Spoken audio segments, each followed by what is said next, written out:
Hozirgi kunda nikoh instituti va oilaviy munosabatlarning huquqiy asoslarini takomillashtirish dolzarb ilmiy va amaliy ahamiyat kasb etyapti. Biz viloyat hokimligi, viloyat oila va xotin-qizlar boshqarmasi, ko'plab mas'ul tashkilotlar, keng jamoatchilik vakillari bilan birgalikda tashkil etilayotgan ochiq muloqotlarimizda, yuzma-yuz suhbatlarimizda, tadbirlarda oila qadriyatlarining gultoji ekanligini, taraqqiyot garchi shiddat bilan evrilayotgan bo'lsa-da, ushbu qadriyat aslo dars ketmasligi kerakligi haqidagi fikrlarni, takliflarni e'tiboringizga havola etib boryapmiz.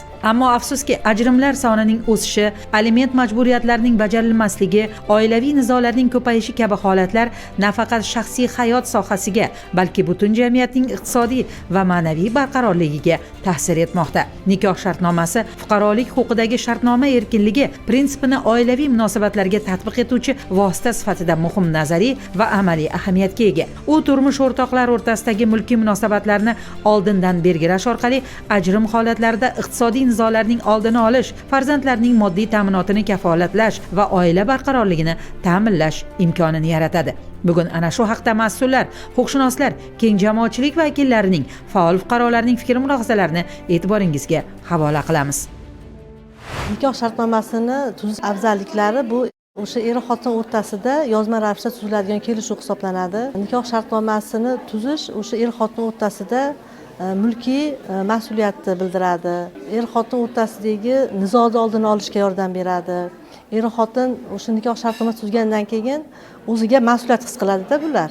Oilalarni yarashtiryapmiz, lekin oddiy kelishmovchilik orqasidan ham oilaviy ajrimlar soni ortib bormoqda. Bu mas'uliyat hissi oshgandan keyin bular har bitta qo'yayotgan qadamini o'ylaydi. Kelishmovchiliklarni oldini oladi nikoh shartnomasi. O'zi nikoh shartnomasi o'sha er-xotinni roziligi bilan tuzilishi kerak, kelishuv asosida tuzilishi kerak. Nikoh shartnomasining afzalligi o'sha er-xotin o'rtasida ham mas'uliyatni bildiradi. Mulkiy munosabatlarni tartibga soladi. Oilaviy ajrimlarda asosan ayollar jabr ko'rmoqda. Nikoh shartnomasi tuziladigan bo'lsa, mana shu er ham o'sha mas'uliyatni his qilgan holda o'sha ayoliga uy-joy ta'minotini, farzandlarining kelajagini, ularni ta'lim olishi uchun imkoniyat yaratiladi. Nikoh shartnomasi nafaqat zamonaviy huquqiy institut, balki ko'p asrlik tarixiy amaliyotga ega huquqiy an'anadir. U nafaqat xorijiy mamlakatlarda, balki milliy huquq tizimlarida ham ko'p asrlar davomida qo'llanib kelgan. Hali qadimgi Rim davridayoq bo'lajak turmush o'rtoqlar o'rtasida mulkka oid kelishuvlar tuzilgani ma'lum. Shuningdek, 15-19 asrlarda Sharq va G'arbiy Yevropa mamlakatlarida ham nikoh oldidan tuziladigan bunday bitimlar turli ijtimoiy qatlamlar orasida keng tarqalgan bo'lib, ular oilaviy munosabatlarning huquqiy kafolati sifatida xizmat qilib kelgan. Bizni o'zbek mentalitetimizda bilasiz, oila degani er va xotinning o'zi degani emas. Oila degani er va xotinning ota-onasi, er va xotinning yaqin qarindoshlari bizni umumiy katta oilamiz hisoblanadi. O'z-o'zidan o'zbek oilasi juda keng, doimiy ravishda ota-onani hurmat qilib kelgan oilalardan hisoblanadi. Shuning uchun ota-onalarga ham bu juda ham katta ham foyda keltiradi, hamda bir bunday tarbiyaviy ahamiyatga ega bo'lgan holat. Ya'ni o'zini shu kelgusida farzandini tinch totuv yashashiga kafolat hisoblanadi. Bilasizmi, hozir mana siz aytganingizdek to'g'ri, juda ko'p holatlarda ko'proq ajrimga kelgan oilalarning farzandlari aziyat chekadi. Tarbiyani butun oilada, sog'lom oilada ota-ona teng 50 ga 50 beradi. Tushunyapsizmi? Erkak kishini o'z o'rni bor oilada. Xuddi shunaqa ayol kishining ham tarbiyada juda katta o'rni bor. Shu nuqtai nazarda oladigan bo'lsak, ajrim yoqasiga kelgan bolalar albatta ruhan sog'lom hisoblanmaydi. Men doim misol uchun aytaman, er va xotinga qonuniy nikohdan o'tdingiz, oila qurdingiz, bag'iga farzandli bo'ldingizmi, mas'uliyat siz bilan eringizda asosan farzand uchun berilgan mas'uliyat hisoblanadi.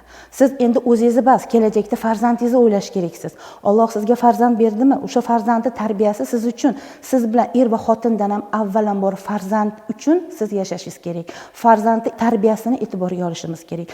Ajrimlar nimadan kelib chiqyapti? Ajrimlarning asosiy sababi ota-onani tarbiya bera olmasligida.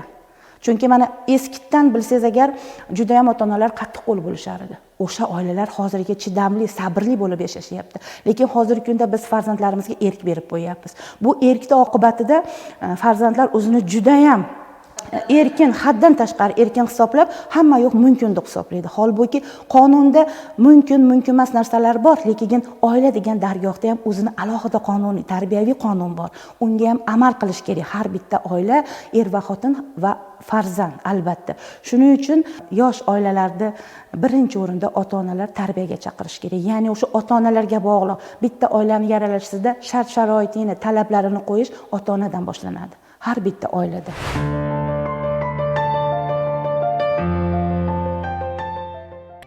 Statistik ma'lumotlarga qaraydigan bo'lsak, Farg'ona viloyatining o'zida 600 tadan ortiq nikoh shartnomasi tuzilgan. 25-yilga borib bu ko'rsatkich 1,5 barobarga oshib, 750 tadan ortiq nikoh shartnomalari viloyat bo'yicha tuzilib kelinyapti. Bu ko'rsatkich bu yilga ham o'sish jarayonida turibmiz, lekin hozir mana yil boshidan ham ancha tendensiya bor. Notariuslar nikoh shartnomasini ancha tuzib qo'ydi.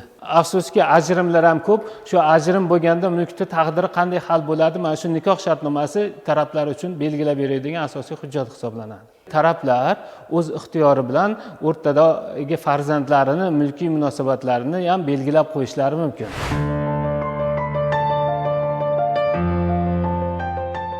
Nikoh shartnomasini targ'ib etish masalasi nafaqat fuqarolik huquqi sohasidagi shartnoma erkinligining amaliy ifodasi, balki oilaviy munosabatlarda ijtimoiy barqarorlikni ta'minlashning muhim huquqiy mexanizmi sifatida ham namoyon bo'lyapti. Prezidentimiz Shavkat Mirziyoyev ishtirokidagi videoselektor yig'ilishida ham aynan ana shu jihatga e'tibor qaratilgani bejiz emas.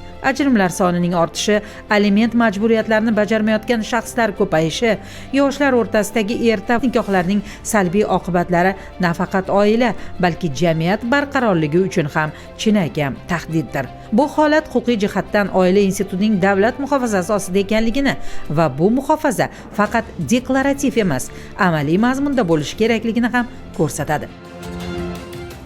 Oila jamiyatning asosiy bo'g'inidir degan qoida bu nafaqat ijtimoiy, balki huquqiy kategoriya hamdir bugungi kunda. Ushbu ifoda oilaning jamiyat hayotida tutgan o'rnini belgilaydi va uni milliy huquq tizimida mustaqil huquqiy institut sifatida e'tirof etadi. Bu qoida Konstitutsiyaning 76-moddasida o'z ifodasini topgan bo'lib, oilaning barqarorligi va sog'lom rivojlanishi davlat siyosatining ustuvor yo'nalishi bo'lib qolaveradi. Bizning hayotimizda mulk, moddiy ta'minot asosiy rollardan biri hisoblanadi. Shuning uchun agarda bular his qilishsa, kelgusida men ajrashsam, mana shu mulkim bo'linadi, balkim shu narsa ularni ajrimdan qaytaradi. Shuning uchun nikoh shartnomasini aholimiz shunaqangi kutib olish kerakki, zarar yoki ishonchsizlik emas, holbuki ularni oilalarini kelgusida tayanch sifatida qabul qilishlari kerak. Ajrimlar nihoyatda ko'p holatlarda mana er-xotinlar ajrimida ayollar ko'proq ko'chada qoladi desam ham bo'laveradi. Nimaga? Chunki erkaklarning nomida hech nima yo'q. Na uyi bor, na bir mablag'i bor, na bir moliyaviy o'zini barqaror qiladigan birorta kuchi bor. Endi bu narsa albatta ayolni 2 nafar, 3 nafar kerak bo'lsa 4 nafar farzand bilan ko'chada qolishiga olib kelyapti. Qani agar shular nikoh shartnomasini kelishuvini qilishgan bo'lganida shu ayol ham ko'chada qolmas edi. Shu narsa menimcha har bitta oilaga bir bunday ongli ravishda yetib borish kerak. Bu narsani albatta biz targ'ib qilishimiz kerak. Ikkinchi tomon, uchinchi shaxs aralashuvi ham shu ma'noda menimcha qisqaradi degan umiddaman. Chunki juda ko'p ajrimlarda uchinchi shaxs aralashuvi, albatta qaynota yoki xola shu kabi uchinchi shaxs aralashuvi ajrimga olib keluvchi asosiy sabablardan biri. Ular ham balkim ko'zini ochishar, to'xta, agar ajrim bo'ladigan bo'lsa, kelgusida mana shu mulk bo'linadi, kelgusida shunaqangi xonavayron bo'lishi mumkin degan holatlar ham yuzaga kelishi mumkin. Shuning uchun menimcha xalqimiz nikoh shartnomasini ishonchsizlik sifatida emas, balki oilasini mustahkamligi uchun kelishuvni qilishlari kerak deb o'ylayman. Davlat oila munosabatlarini muhofaza qilish, uning ma'naviy, moddiy asoslarini mustahkamlash vazifasini o'z zimmasiga oladi. Nikoh esa oila munosabatlarining asosiy huquqiy shakli bo'lib, uning mazmuni qonun bilan qat'iy belgilangan. Shuning uchun ham mustaqil fikrli, o'z nuqtai nazariga ega yurtdoshlarimizning fikrlari biz uchun muhim va dolzarb. Zero biz demokratik huquqiy davlatning asosini yaratyapmiz. Keyingi dasturlarimizni kuzatib boring.